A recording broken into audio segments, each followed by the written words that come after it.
Dobar dan svima, dobrodošli na dodjelu nagrada medalja za proljetnu nogometnu ligu Agoga 2022. Prije svega želio bih zahvaliti našim domaćinima gdje se igrala ova liga, znači zadnja 3 mjeseca. To su nogometni klub Sava Jakuševec, Športsko-rekreacijski centar Utrina i nogometni klub Ravnice. Drugo, još jedna zahvala koja ide u 3 smjera. Znači prvi smjer, to su roditelji.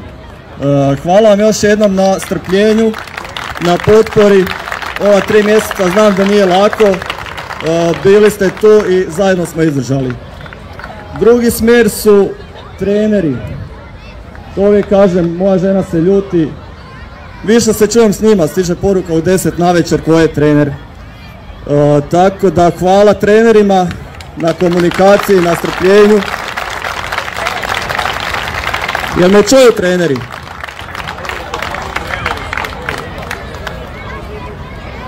Jel bolje sad treneri? I treća zahvala, najvažnija od svega, hvala i našim malim natjecateljima, hvala ovim velikima. Trčali ste, borili ste se, nije bilo lako, kiša, sunce, čak i snijeg bio jedno vrijeme. Tako da po svim vremenskim uvjetima zajedno smo izdržali. Za kraj, ovo je prva liga gdje smo imali i partnere, pa bi ja pročitao na brzini naše partnere. Znači u kategoriji seniora partner nam je bio Admiral Bet, tu su nam bile Terme Sveti Martin, tu je bio Dalekovod projekt, Total Sport, Vox Design, B1 plakati i Ive nakladništvo, pa smo li jedan veliki pljesak za njih.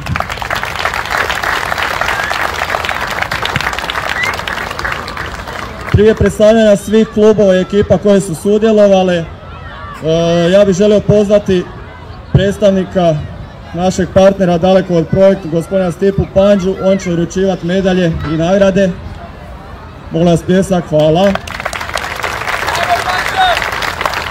I s nama je gospodin Krešimir Kuzek, dopredsjednik Agoga centra, on će dijeliti djeci i odraslima nagrade.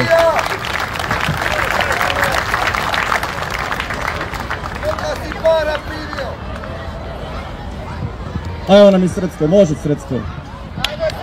Jedan pljesak, možete slobodno internu kladionicu baciti koliko će izdržati unutra.